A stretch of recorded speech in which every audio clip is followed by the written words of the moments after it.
Alrighty, so today we are going to talk about teams that is currently winless as we are now 5 match week into the 2025 MLS regular season and a little over a month into the new season that is. We have exactly 5 teams that have yet to win a single game this season. Now, what's kind of interesting is that, out of these 5 teams that haven't won a single game, at least every team has at least got a point out of their first 5 games. Last season I think the Quakes spent a while before they finally got their fourth point. So at least it's not depressing for these 5 teams when it comes to the fact that they have yet to register a single point heading in to this point. But what is depressing is the fact that neither of these fan bases is happy that they're now a month into the season and they're still haven't tasted victory. And in a certain case of one team, they've been waiting for 190 plus days ever since they've been able to taste the sweet victory of 3 points, and we'll definitely get to that team in just a bit. But let us begin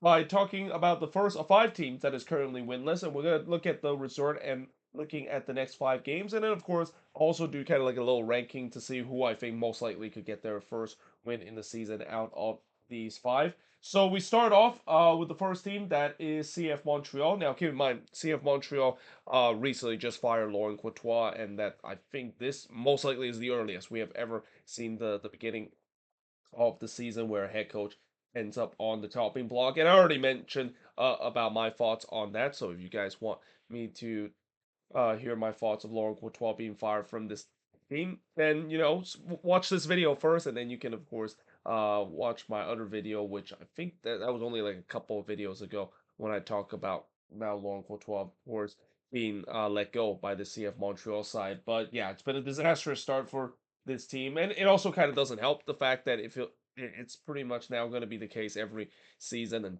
until they figure out something with Olympic Stadium, especially with that renovation that is going on.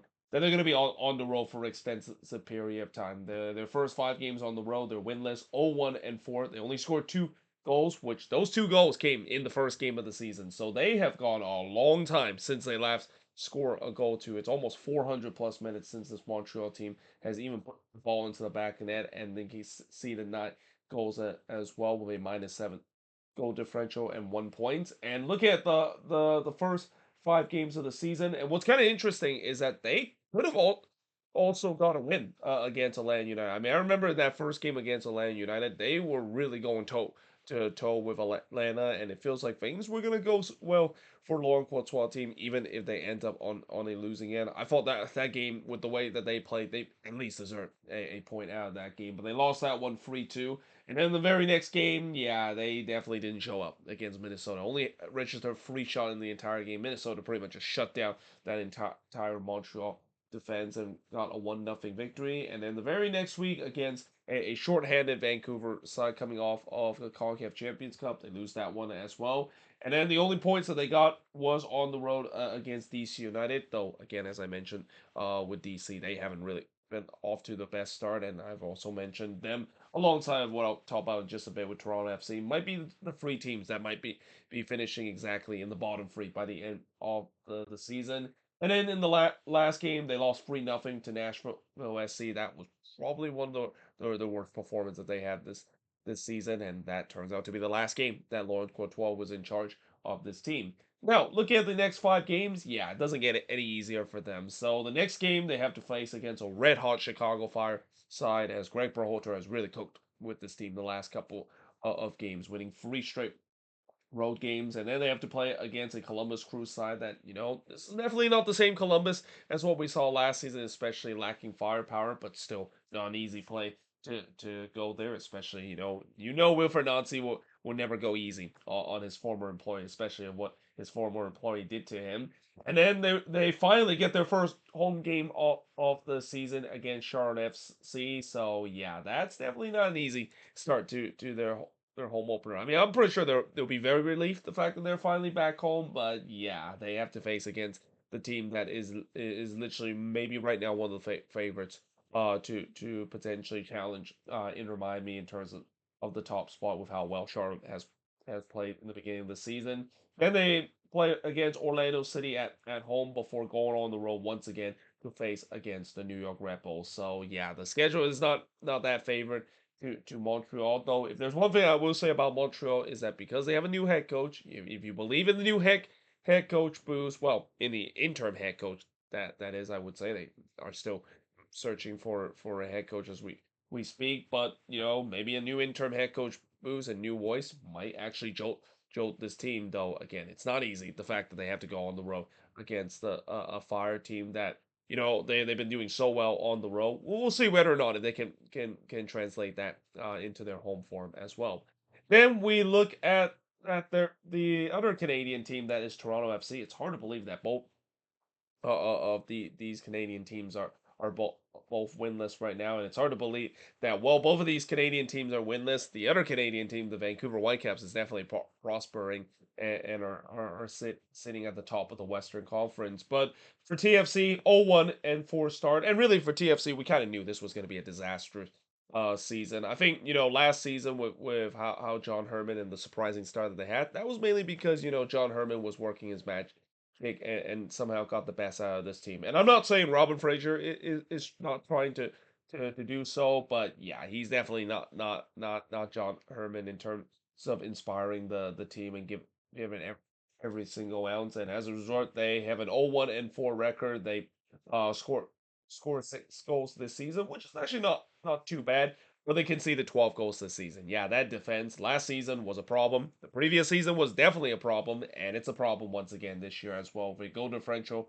of -6, and they only have 1 point. The only time that they got a resort was the first game of the season, and again, it's against DC United. So yeah, again, this is why I've said, going back to what I said about DC, why I wasn't that impressed with them when they had an unbeaten record before they got absolutely schooled by Orlando this weekend, is the fact that they're literally drawing teams against teams that are winless and not doing very well this season. Speaking of Orlando, TFC would then lose to Orlando City 4-2 before losing to FC Cincinnati 2-0. Then in their home opener, they lost 2-1 to the Chicago Fire before in the previous game they lost 2-1 to the New York Red Bulls. And if there's one thing I will say about TFC, as much as I've called them the Santa Claus of the Eastern Conference with them gifting 3 points, at least they have been competitive in some of these game, and I think the last game kind of showed that they at least kind of made it a little bit interesting against the Red Bulls. We kind of even saw it against Chicago as well, and even in some extent with FC Cincinnati didn't get that second goal until relatively late in the game. But the next 5 games that they have, well, they have they have an all Canadian clash against the Vancouver Whitecaps at home. So yeah, that's definitely not an easy game to play against a Whitecaps team that no Jasper Sorensen's side will want to have a bounce back performance after suffering the first loss of the season last week. Then they have to go on the road to play against Messi and friends in Inter Miami. Then they play at home against Minnesota United before going on the road to play against RSL and then playing against NYCFC at home. So the schedule, there are three games that you could say that they could get a win. I think the RSL resort, with RSL hasn't really been playing very well. Maybe that could be a chance. And then of course even against Minnesota as well. I mean, I know Minnesota has okay so far in the beginning of the season, but with the way that this Loons team that I've seen in the last couple of games have choking performance, even against bad team, yeah, it just kind of makes me nervous. The fact as as a Loons fan, there is never an easy game in my opinion when it comes to this team, whether they play at home or on the road, or when they face it against an easy team or not. It's never easy with this team. So maybe TFC can surprise Minnesota in that game. Who knows? And then we go to the New England Revolution, who actually only played 4 games into the season. Them and Miami was the only team that was idle last week, but they have an 0-1 and 3 record. They've only scored 1 goal this season, and that 1 goal wasn't even a goal that they scored. It was an own goal that was scored for NYCFC. So technically, they have yet to score a goal by anyone so far from their team this season, and they conceded 5 with -4 goal differential and 1 point. Looking at the first 4 games of their season. So like TFC, they actually got a draw on the opening weekend, and it's actually kind of impressive to see that they actually got a 0-0 draw against Nashville SC. Consider how good Nashville is right now. But after that, they lost 1-0 to Columbus, lose 2-0 to the Philadelphia Union at home, and then lose 2-1 against NYCFC while playing some of the most uninspiring soccer you can imagine under Caleb Porter. Now looking at the next 5 games, they got the New York Red Bulls at home before going on the road to play against Cincinnati. Then they go on the road to play against Atlanta United before return home against NYCFC, and then they go on the road to play against Shard FC.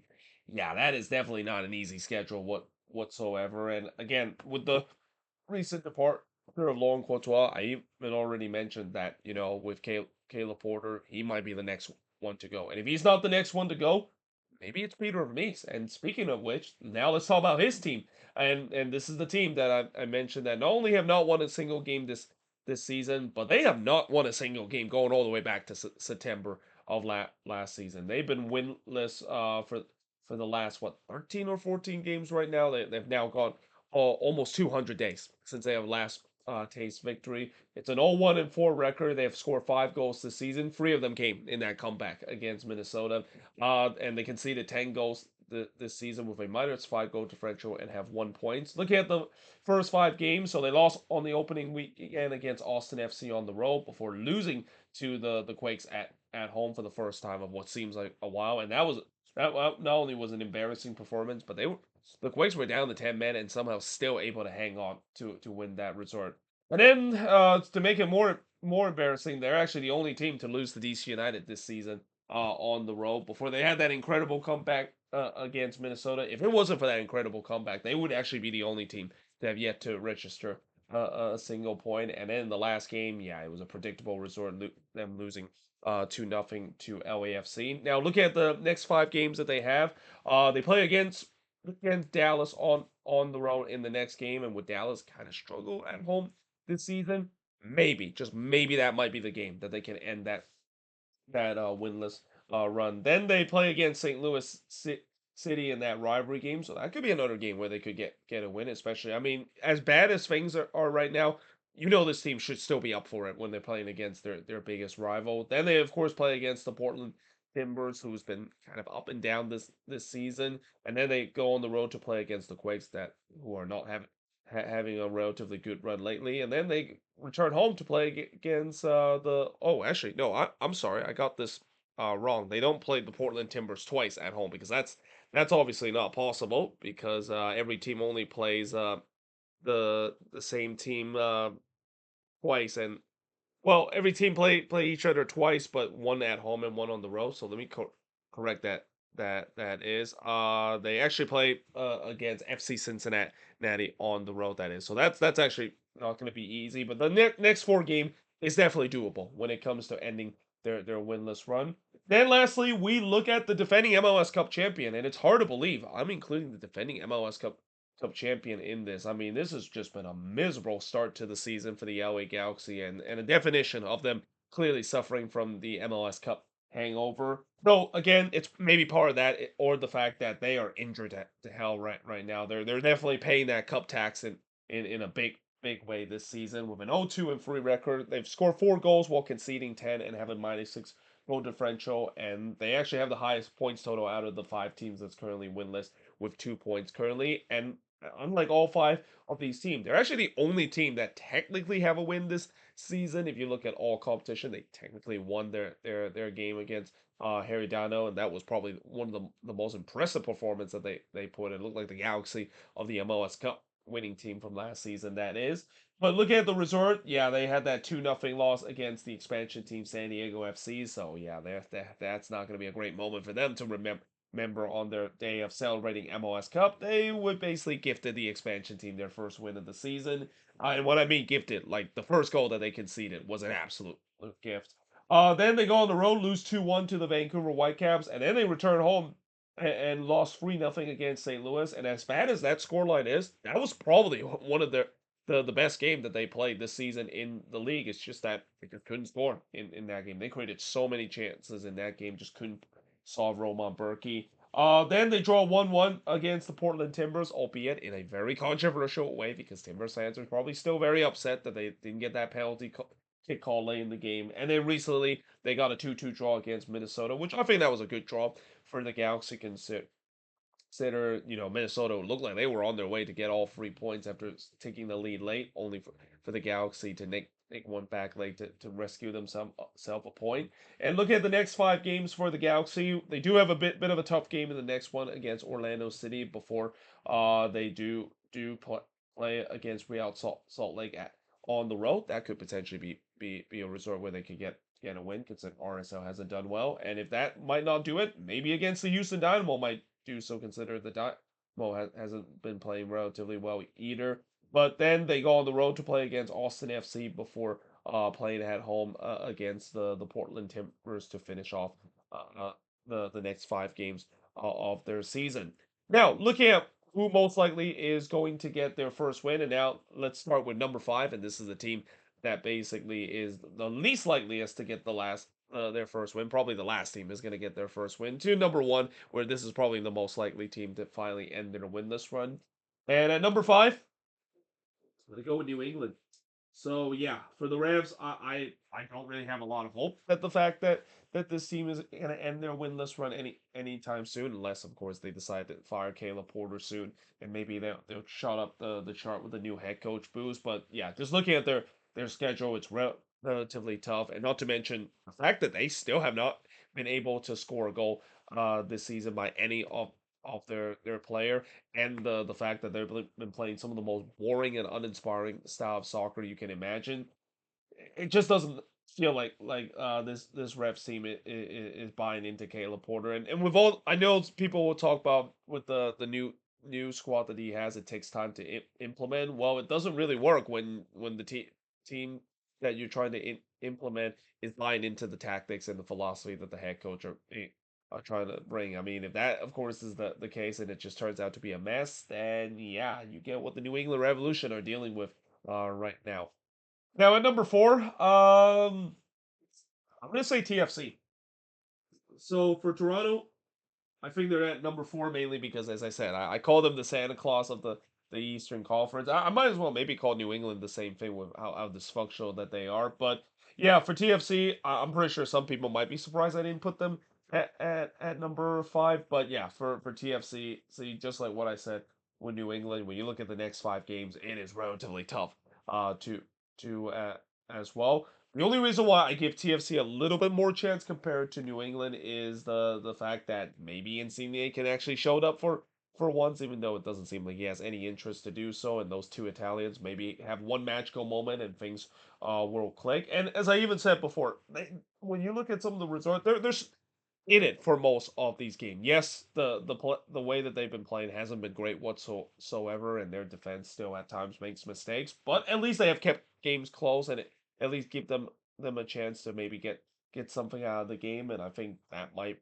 lead to the fact that if you at least keep it close, even if you're not a good team, maybe things will go your way. Maybe the bounce will go in your way, and next thing you know, TFC could celebrate for their first win, and then certainly I'm much I'm pretty sure none of these next 5 games, those teams that want to become the first team to give TFC their first win, and especially not capitalizing on the free points as TFC seems to be handing out this year of a team that looks like could be now on to win the wooden spoon, unless these two other Eastern Conference team might have a go at it as well.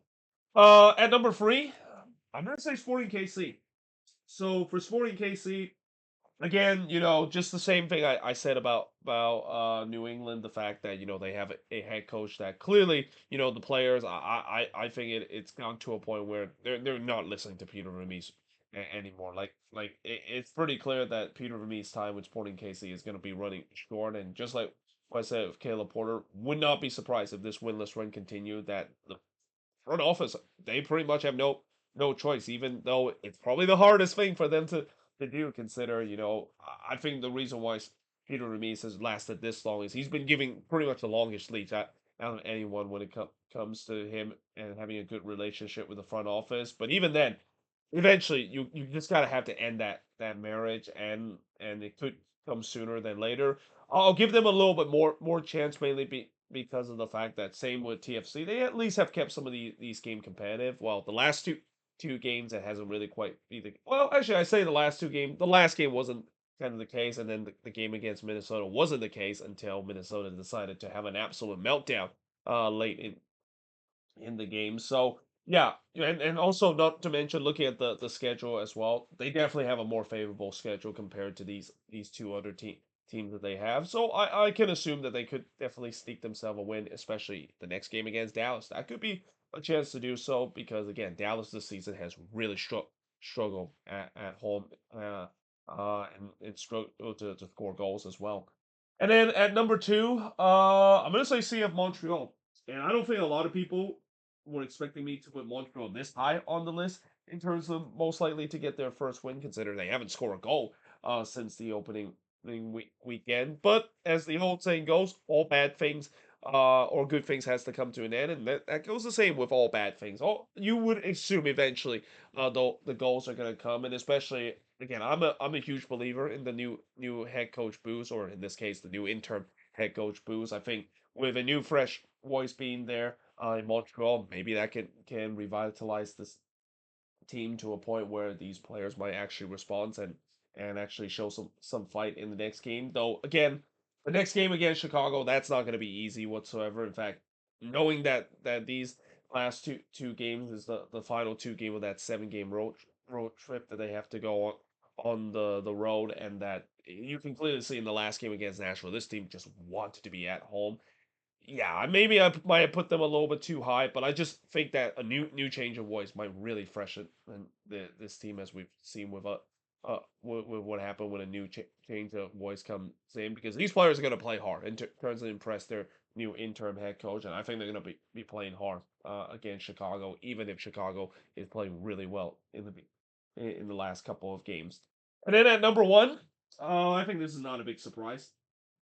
It's got to be the defending MLS Cup champion. That is the Galaxy. Eventually, it's going to come to an end. I think they have definitely started playing much better when you look at the last couple of games. Yes, on that losing effort against St. Louis, that was the worst result when it comes to how many goals they can see. But you got to remember that was a game where they really were outperforming in the XG, and if it wasn't for Roman Berkey, they probably would have make that game really interesting. And then in the last two games, I thought they played relatively as well, to a point where they could definitely have a sense that they can get themselves their first win in their future. And not to mention, like I said, they are going to get guys starting to come back healthy. Josep Pain, so I wonder how many weeks he have left before he could be back with this team. I mean, when he was diagnosed with that quad injury, I think this was back in February, and they said it was like 6 to 8 weeks. We're getting close to that window where maybe he could be available soon, and that could really inject some life to this team, because with three of the or what two of the three killer P's that is missing of this team, if you can just at least get one of the killers P back in the in this team, it will really not only help out Gabriel Pag, but really make this team get going on the attacking end. But also, it's just that when you look at the schedule that they have, it's a relatively easy schedule. Yes, Orlando is not going to be easy, though. I will say the thing about Orlando, as impressive as Orlando has shown this season, most of their big wins that they had are against very easy opponents, and credit to them in terms of taking advantage of that, especially when they're playing at home. Going on the road against a Galaxy team that, with the way that they play, they don't really play like a team that is winless. They're starting to be a little bit more competitive, at least in the last couple of games compared to all these other winless team. You just got to have a sense that eventually that winless run is going to come to an end, and it could definitely come to an end as soon as the next game, at, as well. But there you have it. That is pretty much it. Me looking at all the teams that is currently winless right now. And as always, let me know in the comments below what do you think of this video. And also let me know in the comments below, out of all 5 of these teams, who's going to be the most likely going to win their first game heading into this weekend. Something tells me that one of these teams probably is going to get their first win this weekend. If not, maybe a couple more of these teams are going to finally get their first win and get that monkey off the back. But let me know in the comments below. But either way, hope you guys enjoyed this video. If you do, make sure to like, smash the subscribe button, and yeah, I of course will see you guys next time.